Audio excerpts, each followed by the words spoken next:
Hello दोस्तों। तो इस वीडियो में मेनली हम बात करने वाले हैं दो रिटेल कंपनीज़ के बारे में, लेकिन उससे पहले थोड़ा सा बात कर लेते हैं मार्केट्स के बारे में। तो मार्केट्स को आप देख सकते हो दोस्तों, मार्केट्स ने आज के दिन 0.74% यानी अगर पॉइंट से बात करें तो 137 पॉइंट की तेज़ी के साथ में परफॉर्म किया है। तो अगर बात करें, देखिए दोस्तों, बाज़ार में तेज़ी के कारण की अगर बात करें तो जो इन्फ्लेशन की जो प्रॉब्लम थी वो लगभग सॉल्व होती नज़र आ रही है अब। और जो रेट हाइक का जो सिलसिला है वो अब पोज होने जा रहा है। और अगर रेट हाइक के बारे में बात करें तो जो है मैक्स टू मैक्स एक या दो रेट हाइक 25 बीपीएस पॉइंट्स के साथ में जो होने हैं वो मैक्सिमम टू मैक्सिमम दो ही होंगे।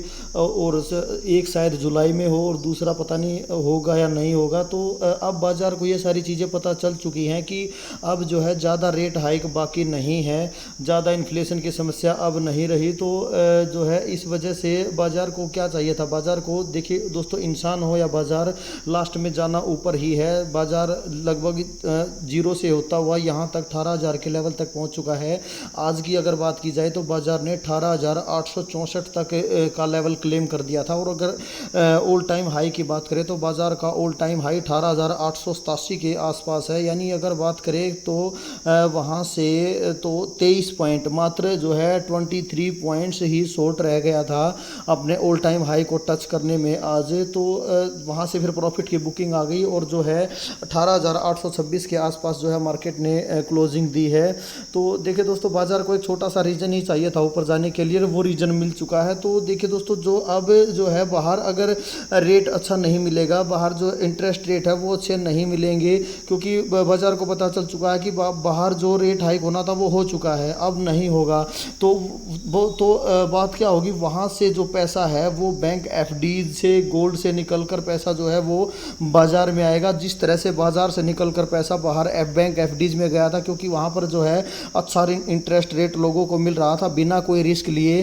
तो अब उनको पता चल चुका है कि बाहर तो कोई खास रेट हाइक अब होगा नहीं, बल्कि रेट कट और स्टार्ट हो जाएगा नेक्स्ट ईयर से अगर बात की जाए तो वहाँ से पैसा निकल कर जो है फिर मार्केट्स में आना स्टार्ट हो चुका है, लिक्विडिटी मार्केट की तरफ शिफ्ट हो रही है। तो बाज़ार को तो सिर्फ एक छोटा सा बहाना ही चाहिए था ऊपर जाने के लिए। अब चाहे फेड कितना भी बोलता रहे कि हम इन्फ्लेशन को 2% तक लेके आएंगे, 2% तक लेके आएंगे, तो ये छोटी मोटी नेगेटिव न्यूज़ का असर अब बाज़ार पर शायद होने वाला नहीं है। और बाज़ार जो हो सकता है कि ये जो मैंने ट्रेंड लाइन ड्रॉ की है, अगर इसकी बात करें तो ये देखिए दोस्तों 19,000 के आसपास इसका जो है पॉइंट बनता है। तो 19,050, 19,033 के आसपास।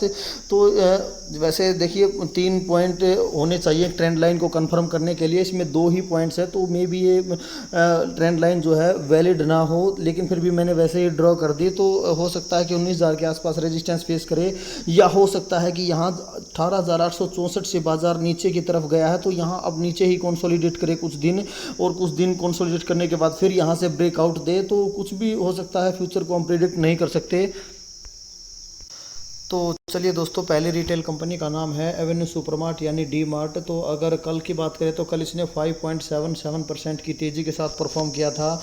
और अगर आज की बात करें तो 4.19% की तेज़ी के साथ परफॉर्म किया है। और 5 दिन की बात करें तो 13% की तेज़ी, 1 मंथ की बात करें तो 20% की तेज़ी। तो और अगर मैक्सिमम बात करें तो जो है कंपनी ने पैसा लगभग 6.5 गुना से भी ज़्यादा कर दिया है।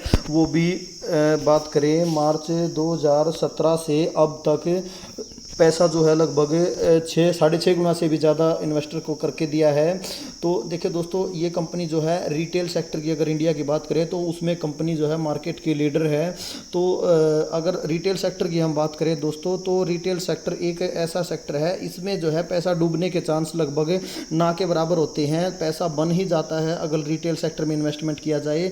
तो एक छोटी सी प्रॉब्लम कह लो या समस्या कह लो या कुछ भी आप मान के चलो, क्या होती है इसमें जो है वैल्यूएशन आपको थोड़ा सा हाई मिलेगी। बाज़ार जो है हाई वैल्यूएशन देकर चलता है इस तरह के स्टॉक्स को। और अगर प्रॉफिट के मार्जिन देखने को मिले तो वो प्रॉफिट के मार्जिन आपको थोड़े कम देखने को मिलेंगे, लगभग डबल डिजिट में भी नहीं देखने को मिलते। अब डीमार्ट की बात करें 7-8% के आसपास के प्रॉफिट मार्जिन पर कंपनी काम करती है। लेकिन लेकिन जो रिटेल कंपनीज़ हैं इनके जो प्रोडक्ट हैं वो काफ़ी भारी वॉल्यूम्स में बिकते हैं, काफ़ी ज़्यादा मात्रा में बिकते हैं, जिस वजह से कंपनी जो है अच्छा प्रॉफिट्स जनरेट कर पाती हैं। इनकी बिक्री ज़्यादा मात्रा में होती है, तो इस तरह से कंपनी रिटेल कंपनीज़ काम करती है। तो आपके पोर्टफोलियो में ये रिटेल कंपनीज ज़्यादा से ज़्यादा होनी चाहिए, क्योंकि ये B2C कंपनी होती है और B2C कंपनी में आपको रिटर्न्स मिलने के चांस ज़्यादा होते हैं, और वो भी कंसिस्टेंसी के साथ। तो आपके पोर्टफोलियो में B2C कंपनी ज़्यादा से ज़्यादा होनी चाहिए। तो देखिए दोस्तों, सबसे पहले किसी भी स्टॉक को लॉन्ग टर्म के लिए होल्ड करने से पहले आपके मस्तिष्क में कंपनी का बिजनेस अच्छे से क्लियर होना चाहिए, तभी आप उस स्टॉक को लॉन्ग टर्म के लिए होल्ड कर पाओगे। क्योंकि देखिए दोस्तों, इक्विटी बहुत रिस्की होती है। मैंने अपने प्रीवियस वीडियोस में भी आपको बताया है कि इक्विटी बहुत रिस्की होती है। क्यों रिस्की होती है? देखिए दोस्तों, इक्विटी में कुछ नहीं पता, कल का कुछ नहीं पता, क्या होगा क्या नहीं होगा। तो आपको पोर्टफोलियो में ऐसे स्टॉक्स ही रखने चाहिए जो अच्छे, good quality, consistent compounder stocks हों, यानी जिनके बिजनेस की अंडरस्टैंडिंग आपको अच्छे से हो, जिनका बिजनेस फ्यूचरिस्टिक हो, आपको लगता है कि ये बिजनेस 10-15 साल सर्वाइव कर सकता है। तो ऐसा होने से क्या होगा, आप उनको इजीली होल्ड कर पाओगे। और सबसे बड़ी बात, अगर वो गिरते हैं, नीचे गिरते हैं, तो आप उन स्टॉक्स को एवरेज डाउन कर पाओगे। देखिए दोस्तों, जब एवरेज डाउन करने के लिए बाई का बटन दबाने की बात आती है, तो हमारे दिमाग में 100 तरह की बातें आती हैं। हमारे दिमाग में आता है, कहीं ये कंपनी, ये जो पैसा मैं बाई ऑन डिप में लगा रहा हूँ, कहीं ये डूब तो नहीं जाएगा, क्या पता कंपनी का स्टॉक ऊपर आ पाएगा, नहीं आ पाएगा। तो बाई ऑन डिप की हम बात करें तो दुनिया का बहुत ही मुश्किल काम है। वो तो अगर इस काम को आसान बनाना है तो सिर्फ उन्हीं कंपनीज में इन्वेस्ट कीजिए जिनके बिजनेस की समझ आपको अच्छे से हो, जिनका बिजनेस फ्यूचरिस्टिक हो, कंपनी की मैनेजमेंट अच्छी हो, और कंपनी जो है कहीं ना कहीं किसी न किसी फील्ड में मार्केट की लीडर हो, कंपनी का मोट हो। तो सिर्फ अच्छे क्वालिटी स्टॉक्स को ही रखिए, ताकि आप बिना डरे बियर मार्केट में भी, फियरफुल माहौल में भी एवरेज डाउन कर पाओ। के बिज़नेस की बात करें तो कंपनी जो है बेसिकली ऑर्गेनाइज्ड रिटेल में जो है ऑर्गेनाइज्ड रिटेल का काम करती है, और जो है सुपरमार्केट चलाती है। इसका जो ब्रांड नेम है डी मार्ट के अंडर। तो कंपनी के पास अगर स्टोर की बात की जाए तो कंपनी के पास जो है 324 स्टोर हैं टोटल भारत के 10 राज्य में। इन स्टोर में से बात की जाए, जो 88 स्टोर हैं, मैक्सिमम स्टोर हैं, वो अकेले महाराष्ट्र में हैं। और बात की जाए 48 स्टोर वो गुजरात में हैं। बाकी जो बच गए वो भारत के 10 राज्य जो बच गए, 8 राज्य बच गए, उनमें हैं। तो अगर कंपनी के रेवेन्यू की बात की जाए तो कंपनी का जो 57% रेवेन्यू है वो फूड सेगमेंट से आता है, आटा, दाल, चावल वगैरह से कह सकते हो। और जो 20% का रेवेन्यू है वो FMCG से आता है, और रिमेनिंग जो 23% का रेवेन्यू है वो जो है अपैरल सेगमेंट, यानी जो इसका क्लोथिंग का सेगमेंट है, वहाँ से आता है। तो देखिए दोस्तों, जब डीमार्ट का रिजल्ट आया था Q4 का, तो उसमें भी हमें देखने को मिला था कि जो कंपनी का अपैरल सेगमेंट है वो अच्छे से परफॉर्म नहीं कर रहा है। लेकिन जो FMCG है वो इसको प्रोटेक्ट किए हुए है। FMCG की वजह से डीमार्ट बचा हुआ है, नहीं तो रिटेल कंपनीज़ की हालत बहुत ही बुरी हो रखी है। तो सिर्फ FMCG कह लो, फूड प्रोडक्ट्स कह लो, इनकी वजह से डीमार्ट बचा हुआ है, और जिसका जो अपैरल सेगमेंट है वो अच्छे से परफॉर्म नहीं कर रहा है। हाँ, हालांकि कंपनी ने अब अपने मेडिकल अब अपने स्टोर में अगर बात की जाए तो एक जो है फार्मा का कह लो या फिर मेडिकल का कह लो, वो भी एक अलग पोर्शन अभी नया स्टार्ट किया है। तो अगर इसके स्टोर की बात की जाए तो 306 स्टोर जो है वो दिसंबर क्वार्टर तक खोले गए थे। दिसंबर क्वार्टर में सिर्फ 4 ही स्टोर इन्होंने खोले थे, और जो अभी आगे 18 जो स्टोर हैं वो मार्च 2023 क्वार्टर तक इन्होंने खोल दिया। 18 नए स्टोर ओपन किए हैं। तो जब रिजल्ट आया था कंपनी का तो सिंगल डिजिट ग्रोथ हमें देखने को मिली थी, चाहे नेट प्रॉफिट की बात की जाए, चाहे एबिट इनकम की बात की जाए, चाहे EPS की बात की जाए, तो सिंगल डिजिट ग्रोथ देखने को मिली थी। हाँ, हालांकि सेल्स ग्रोथ 21% के साथ बढ़ी थी Y-on-Y बेसिस पे। तो थोड़ा सा ये बात बाजार को पसंद नहीं आई कि सेल्स ग्रोथ भी 21% के साथ और बाकी सब सिंगल डिजिट में है। तो इसी वजह से जो कंपनी का स्टॉक है वो काफ़ी समय से कंसोलिडेट कर रहा था। लेकिन देखिए दोस्तों, जब इस तरह जैसे FI ने जिस तरह पैसा निकाला था, तो जब पैसा डालने की बात आती है तो उससे डबल पैसा डलता है। तो एफआई ने दोबारा से आकर फिर से हमला कर दिया है। तो देखिए दोस्तों, बात करें, इन्वेस्टिंग दो प्रकार की होती है, एक मोमेंटम इन्वेस्टिंग, एक फंडामेंटल इन्वेस्टिंग।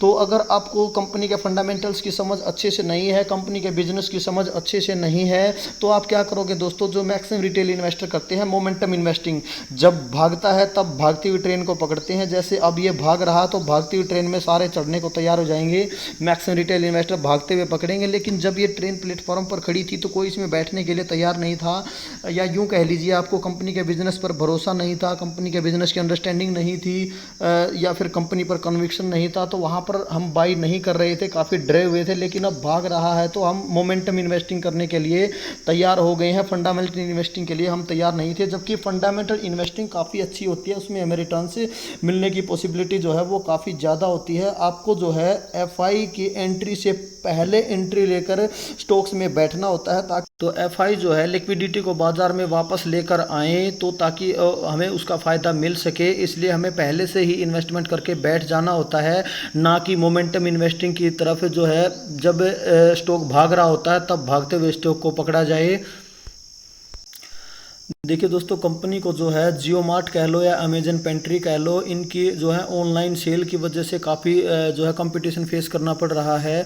तो अगर जियो मार्ट की बात करें तो जियो मार्ट के जो स्टोर हैं, या रिलायंस रिटेल कह सकते हो, उसके जो स्टोर हैं वो 80% स्टोर जो हैं वो लीज पे हैं, और 20% स्टोर जो हैं वो उनकी खुद की ज़मीन पे हैं। डी मार्ट में ये केस उल्टा है, डी मार्ट में जो 80% इसके स्टोर हैं वो अपनी इसकी खुद की ज़मीन पे हैं, और जो रिमेनिंग 20% है वो लीज पे हैं।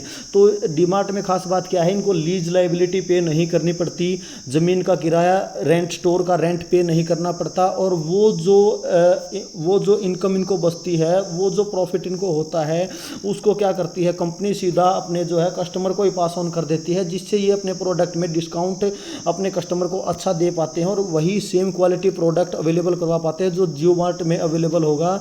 तो इस प्रकार से जो है इनकी सेल्स काफ़ी अच्छी बढ़ती है। और हम खुद आप अपने आप से लगा कर चलिए कि हम एक प्रोडक्ट, सेम क्वालिटी का प्रोडक्ट एक अच्छे डिस्काउंट पे मिल रहा है, दूसरा प्रोडक्ट हमें ज़्यादा डिस्काउंट पे नहीं। आप कहाँ जाना पसंद करोगे, जहाँ हमें मैक्सिमम डिस्काउंट मिलेगा हम वही जाना पसंद करेंगे। इसी वजह से इनके जो स्टोर हैं उसमें काफ़ी भीड़ भड़ाका आपको दिखाई देने को मिलेगा। तो जो है जितनी ज़्यादा भीड़ भड़ाका होगा, इनकी सेल्स की वॉल्यूम्स उतनी ही ज़्यादा इंक्रीज होती है, और जो है इसी वजह से कंपनी अच्छा प्रॉफिट, या तो वो प्रॉफिट कंपनी जो है ज़्यादा डिस्काउंट कस्टमर को दे पाएगी, या फिर क्या होगा, वो जो प्रॉफिट्स है उससे कंपनी का प्रॉफिट्स के मार्जिन इंक्रीज होंगे, और उसका बेनिफिट इसके इन्वेस्टर्स को देखने को मिलेगा। देखिए दोस्तों, अगर कंपनी के पीई की बात करें तो कंपनी का जो पीई है वो 112 पर आ चुका है, जबकि ये 100 से नीचे था, क्योंकि स्टॉक कंटिन्यूसली हर रोज़ भाग रहा है, इस वजह से 112 पे आ चुका है। लेकिन अभी भी अगर बात करें, इसका 5 ईयर का मीडियन पीई जो है 124 का है, तो अभी भी अपने 5 ईयर के मीडियन पीई के नीचे ही ट्रेड कर रहा है, तो अभी भी फेयर वैल्यूड कहा जा सकता है। तो जिस प्रॉफिट मार्जिन की मैं बात कर रहा था दोस्तों, ये देखिए काफ़ी कम दिखाई दे रहे हैं, 8%, 7%, बिल्कुल जो है काफ़ी कम प्रॉफिट मार्जिन पे कंपनी काम करती है, क्योंकि ये जो है एक रिटेल कंपनी है, और रिटेल कंपनी हो चाहे कॉन्ट्रैक्ट मैन्युफैक्चरिंग कंपनी हो जैसे हिंदुस्तान फूड्स है, तो उसमें जो है प्रॉफिट्स के मार्जिन काफ़ी कम होते हैं। हाँ, अगर कंपनी के पास प्राइजिंग पावर हो तो प्रॉफिट्स के मार्जिन काफ़ी अच्छे हो सकते हैं। जैसे जो है मान्यवर की बात की जाए, वेदांत फैशन की बात की जाए, तो उस कंपनी के पास क्या है, प्राइजिंग पावर है, तो वो अपने प्रोडक्ट को, जैसे 30 रुपये का प्रोडक्ट है तो 30 रुपये के प्रोडक्ट को 100 रुपये में बेचने की काबिलियत रखती है। तो वो कंपनी जो है वो अपने प्रॉफिट के मार्जिन हाई करके चलती है, और उनको सस्टेन भी कर पा रही है। प्रमोटर होल्डिंग्स एक बार देखना चाहो तो देख सकते हो, प्रमोटर के पास लगभग 75% के आसपास का स्टेक है। हाँ, थोड़ी बहुत प्रॉफिट बुकिंग ज़रूर की है प्रमोटर्स ने। अगर बात करें 74.98 से 74.93 हल्की सी प्रॉफिट बुकिंग की है। एफआईज ने भी थोड़ा माल हल्का किया है, तो कोई बात नहीं, एफआईज तो अब माल उठा रहे हैं, अब देख रहे हैं हम कंटिन्यूसली एफआई माल उठा रहे हैं। और अगर पब्लिक की बात की जाए तो पब्लिक ने थोड़ा माल उठाया है इसमें, जो एफआई ने माल हल्का किया था वो पब्लिक ने उठाया है। तो देखिए दोस्तों, काफ़ी अभी भी काफ़ी जो स्टेक है वो मेजर स्ट्रॉन्ग हैंड्स में नज़र आ रहा है। काफ़ी कम स्टेक, सिर्फ 9% का स्टेक ही वीक हैंड्स में है। तो देखिए दोस्तों, बात करें अगर टेक्निकल्स की, तो अभी भी लगभग अपने ऑल टाइम हाई जो 5900 का ऑल टाइम हाई लगाया था इसने, वहाँ से लगभग 30% के डिस्काउंट के साथ अभी भी अवेलेबल है डी मार्ट के स्टॉक की अगर बात की जाए तो। देखिए दोस्तों, जैसा हमने फाइन ऑर्गेनिक्स में देखा था, फाइन ऑर्गेनिक्स का जो स्टॉक है वो 4500 के लेवल पर काफ़ी दिनों तक कंसोलिडेट कर रहा था, तो उसी प्रकार सेम पैटर्न पे ये स्टॉक भी है। ये स्टॉक भी काफ़ी दिनों से जो है लगभग 3300 के लेवल के आसपास जो है काफ़ी दिन से घूम रहा था। अगर बात करें यहाँ पर जो इसने लो लगाया था 3300 के आसपास का, तो काफ़ी समय से साइडवेज था लगभग, और अब हम देखें तो अब जो है कंटिन्यूसली लगातार ऊपर जा रहा है। अगर आपको यहाँ पर ग्रीन कैंडल ही दिखाई देगी तो काफ़ी वॉल्यूम्स, अगर वॉल्यूम्स पर नज़र डालें तो वॉल्यूम्स की बिल्डिंग्स जो है काफ़ी ऊंची बिल्डिंग्स दिखाई दे रही हैं। ये देखिए आप यहाँ पर कितनी ऊंची बिल्डिंग काफ़ी हाई वॉल्यूम्स के साथ ऊपर जा रहा है। तो बात करें वैसे तो देखिए जो तेज़ी है ये बरकरार रहने की उम्मीद है, क्योंकि वॉल्यूम से जो है काफ़ी हाई हैं।